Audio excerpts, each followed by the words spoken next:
Un protagoniste est tout simplement le personnage principal que l'on va suivre dans n'importe quelle fiction. Et forcément, avec ces personnages on s'attend souvent à en voir un qui représente des bonnes valeurs. Je pense même que pas mal de personnes se disent qu'un protagoniste représente un être gentil et que l'antagoniste est une mauvaise personne, un méchant comme on aime bien dire. Mais permettez-moi de vous expliquer que cela est une idée reçue. Bon, en vrai je dis ça comme si c'était un truc de fou alors que je pense que beaucoup de gens sont au courant. Un protagoniste est donc simplement le personnage principal de l'œuvre, de telle sorte à ce que l'histoire se concentre sur ce dernier. Tandis que l'antagoniste, lui, sera un personnage qui va s'opposer aux objectifs, idéologies et aux valeurs du protagoniste. Si vous regardez les définitions du dictionnaire Le Robert, à aucun moment on a la mention de bien ou de mal dans ces derniers. Les protagonistes malveillants sont souvent appelés des anti-héros. Je pense que si les gens se disent qu'un protagoniste signifie être un personnage avec un bon fond, ils pensent que le nom protagoniste est synonyme de héros. Or, bien que l'on peut être un protagoniste et être un héros, on peut aussi être un protagoniste qui s'oppose aux idées d'un héros. En bref, un anti-héros. Et aujourd'hui, nous allons voir le cas d'un anti-héros très connu dans le monde du manga, j'ai nommé Light Yagami.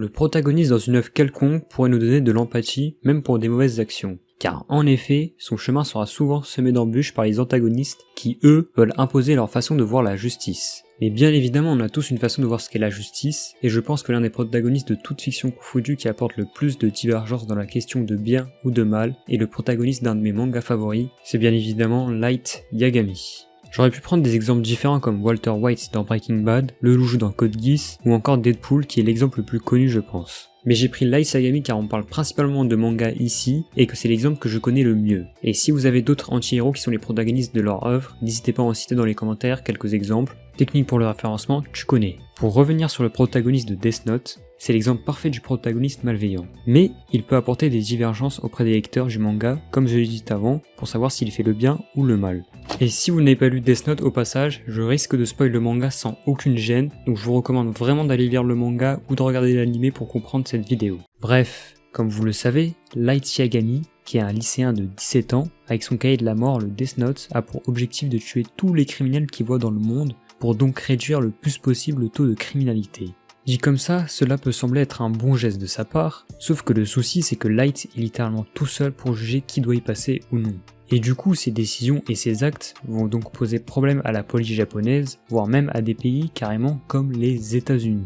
Voilà pourquoi je pense qu'on peut avoir une vision malveillante sur les actes qu'il commet dû au fait qu'il s'occupe de cette tâche en solo.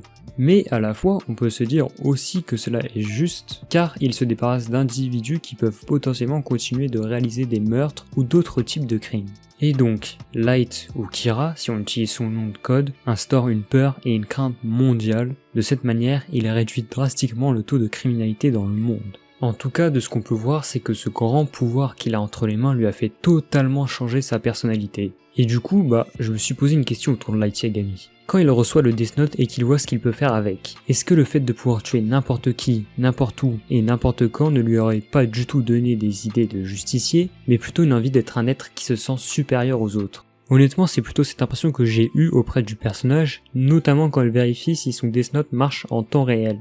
Après que les pouvoirs de ce dernier se confirment, il se rend compte de la grande puissance qu'il a entre les mains. Il panique, mais Light prend du recul et regarde le véritable visage du monde dans lequel il vit. C'est à ce moment qu'il a son éveil. D'autres le verront comme une personne très intelligente et d'autres comme un malade. Autre chose à rajouter et qui prouve que Light Yagami rentre parfaitement dans la catégorie d'un anti-héros, c'est le fait qu'il est capable de tuer des individus n'ayant réalisé aucune mauvaise action, certes, mais qui ont pour objectif de se mettre en travers de son chemin, et donc cela est une raison suffisante pour Light de les éliminer comme avec l'agent de police Rei. Cet agent qui soupçonnait Light Yagami d'être Kira jusqu'à carrément le suivre dans un bus, si vous faites le lien avec ce que j'ai dit juste avant, il n'a pas spécialement de volonté de justice, mais il veut juste avoir un statut élevé auprès de la société dans laquelle il vit. Peut-être au début quand il sauve des vies, cette volonté existe vraiment au fond de lui, mais au fur et à mesure j'ai comme l'impression que ce côté de justicier est une image mensongère qu'il se donne de lui. On peut clairement dire qu'il se ment à lui-même. Puis en parlant de mensonge, il est clairement en train de mentir à son entourage. Par exemple avec son père Soichiro Yagami qui lui enquête sur l'identité de Kira afin qu'il arrête ses meurtres, et Lights, vous en doutez bien, ment ouvertement devant tout le monde sur sa soi-disant volonté d'arrêter Kira. Après la mort de L, Lights et les agents de police qui enquêtent sur les meurtres de Kira se mettent d'accord pour que Light Yagami remplace L. Mais malgré tous ces stratagèmes pour éviter de se faire attraper, il finit par être démasqué et va croiser le chemin de la mort, ce qui signera la fin de l'ère de Kira. Comme quoi, c'est une bonne leçon de morale sur le fait que tous les humains ont une limite qui est la mort. Mais bref, je m'éloigne, restons sur le sujet principal. Light Yagami est clairement la représentation parfaite du personnage qui est un downfall humainement parlant. Je sais que ça ne veut rien dire, mais laissez-moi vous expliquer. Si vous suivez ce que je dis depuis le début de la vidéo, vous comprenez que les intentions de Lights deviennent totalement différentes au fur et à mesure du manga. Peut-être que ses plans marchent très bien et de mieux en mieux même, mais en tant qu'humain ça le change totalement. Il est prêt à sacrifier n'importe qui et à mentir à sa famille pour atteindre ses objectifs. Pour faire simple, il passe d'une envie d'être un justicier et au final tout ce qu'il obtient c'est l'image et le rôle d'un tyran. Les points positifs à retenir ce sont seulement l'arrestation de criminels et de détraqués dans cette société, ce qui entraînera donc une forte baisse de criminalité dans le monde. Mais est-ce que c'était une bonne chose finalement de tuer toutes ces personnes vu les dégâts que ça a engendré ?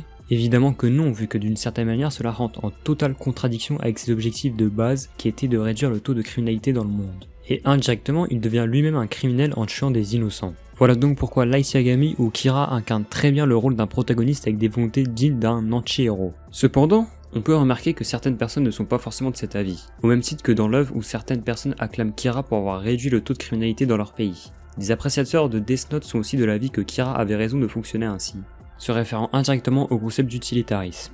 Une famille de théories philosophiques visant à privilégier le bien de plus de personnes au détriment d'une minorité, quitte à faire des sacrifices. À titre personnel, j'avoue que cette idée me plaît moyen. Notamment parce que les personnes que tu défends, même si elles ne commettent pas de crimes physiquement parlant, est-ce que ce sont des bonnes personnes au fond? Méritent-elles d'être protégées? Est-ce qu'elles ne blesseront pas leurs proches, ou encore pire, leur famille? On ne connaît pas les intentions de tout le monde, et donc commencer à vouloir juger des milliards de personnes, c'est une tâche trop importante pour seulement un seul individu. Quoi qu'il en soit, Kira, ou Light Yagami, aussi bien dans l'œuvre que dans la vie réelle, est un personnage qui divise et qui remplit parfaitement son rôle d'anti-héros.